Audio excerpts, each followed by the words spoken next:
Hi friends, welcome to the Peaceful Home. If you're new here, I'm Teresa Elling and I'm a professional organizer, parenting coach, and homeschool mom of 6 graduated kids.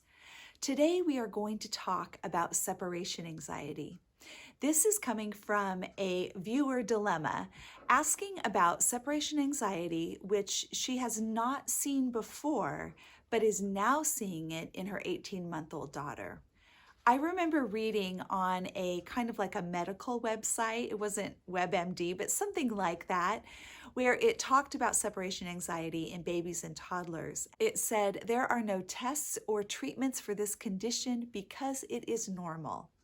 I thought that was kind of funny, but it's true. So the first thing is if you are seeing separation anxiety in your child, do not panic. There are some typical ages when it's more likely to happen, but it can happen at any time. Some children tend to bypass completely, like the 4 to 6 month old anxiety. Just skip it. Maybe 9 months is another time that it can be common. And some children do not display any signs of anxiety in the first year. The most common is probably 15 to 18 months. What I noticed personally was the 9-month mark and the 18-month mark. But again, children do not go by our little calculations. So whatever's happening in your home, don't worry about it and ride out the storm with your child. Separation anxiety is simply that, feeling anxious or alarmed at being separated from parents or primary caregivers. And you can see this actually first off with a nursing mama who then tries to pass baby off to dad and baby wants mom. Now, God did create it this way. We're to nurse and, nurture our children. And at some point, dads need to be let in on that, but that is common too. So don't be alarmed and don't allow dads to become discouraged if babies aren't reaching out for them as soon as they would hope. I remember when my children were little reading about separation anxiety and the peekaboo game. Children love this game so much. You can play it with a stranger in the supermarket, and usually kids will respond just simply, peekaboo. Why do they love this so much? Well, what I had read is that because of their brain development, when you cover your face, they literally think you're gone. And then you appear. So it's like this magic trick. And they are so in awe that it makes them smile and laugh. So the thing is, if your child thinks that you're gone when you cover your face, imagine when you walk around the corner or leave the house. They have no idea that you are going to return. This is what causes the crying, the sadness, the whining, possibly a full-on tantrum if it's an older toddler. It's important that we make a distinction between tantrums for not getting their way and a fear of being separated from parents. The two things are handled completely differently. If you're curious about training and what I call negative training, I will link this video below so you can take a look, and that will give you an idea of ways that children often manipulate you to get what they want and how we negatively train, which is not good. It reinforces negative behavior. But I am a firm believer in staying connected to our children, in being available for them when they need our presence. So it actually kind of reminds me of God. His presence is always available to us, but he does not always give us what we want because he knows better. He knows what we need, but he loves to be with us, to be known by us, to know us, to spend time with us. And so we can apply that to our children. It's never wrong to spend more time with your child. Make sure they're feeling loved and connected and safe. But we don't overdo it by trying to buy their affections or give them things, treats or whatever because they're feeling sad. It's okay for them to feel sad, and it's okay for them to continue to cry even as we're holding them and comforting them. We don't have to go to extraordinary measures to try to take away their sadness. Now, I was a stay-at-home mom and a homeschooler, and so my children were with me almost all of the time. And I didn't have to worry about dropping them off at daycare or at preschool. But if that is something that is part of your world, what I have read about that is make those transitions as quick and painless as possible. Make the routines very consistent so that you're doing the same things each day, and then make the transition fast. A quick goodbye and you're out.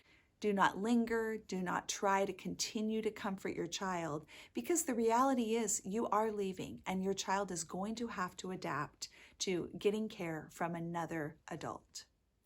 If they're showing signs of separation anxiety while you have them at home in the evenings or weekends, or if you are a stay-at-home mom, here are some things that will help. First of all, do not always run to your child when they call you. If you're in another room and you can tell that they have noticed you're gone and they're in a panic, just call out, "Billy, I'm right here. Mama's right here." And just begin to say that. Hopefully they'll come and discover you and find you. And you can go and find them and reassure them. But that is the first step, is learning that when you are just in another room, that you're not gone. And it takes some time, and it will take periods of sadness and even panic, but it's okay. They will learn that you aren't gone forever. I think one of the most difficult things about separation anxiety in kids is that it goes in waves. And so maybe they're not showing any signs of it, and really we get used to our routine and our way of doing things. Then we drop a child off at a friend's house or a grandparent's so that we can go run errands, and our child has a meltdown and doesn't want us to leave. And the thing is, if you've been doing that and now all of a sudden you can't do that, it can really undo you emotionally. And I know for me, there were just times of feeling like I am the only one right now that can be with this child and provide comfort and security. And that can be really difficult. It can be very tiring. And to be honest, a lot of times it goes against everything selfish in us, which is not necessarily a bad thing. God always wants to uproot selfishness in us. But we have to be willing to submit that to the Lord, or we will just be anxious and angry and resentful, and we don't want that. So I would say the main thing is whatever's going on with your kids that's causing you then to have some anxiety, you've got to give that to the Lord. You have to allow His peace to come in and fill you. That is a filling that can't be taken away. And from that place of safety and security, you can provide a place of safety and security for your child. You can love them and love and pour out and pour out. But don't do it from an empty heart. Do it from a place of fullness and a place of contentment. And I do know that there are times of just so wrestling with the toll that young children take on you. And that is such a real thing. Throughout the years of raising my 6, and there were a couple in particular that were a little more high need, that were more clingy, that needed more time with me and didn't want to be away from me. And it gets exhausting. And so you really, you do need support, but the nature of this particular thing is that you don't get a break because your children don't want to be away from you. But press into the Lord. Lay down your life for your kids. You will never regret it. I promise you, you will not have a 15-year-old begging to sleep with you at night, saying, "Please don't leave me, Mommy, don't go to the store." Your children will be well adjusted if you spend the time to pour in, to nurture them and love them. I did want to mention that another common place for anxiety to creep in is at bedtime. And that is really for another day. And I plan on making a video on bedtime, helping children fall asleep, helping them have bedtime without continuing to get up, continuing to call for you, all those things that we deal with. I don't know if I will get to that before the holidays or not, but once I have it, I will link that down below. Thank you so much for joining me on The Peaceful Home, and I just pray God's blessings over you and your family.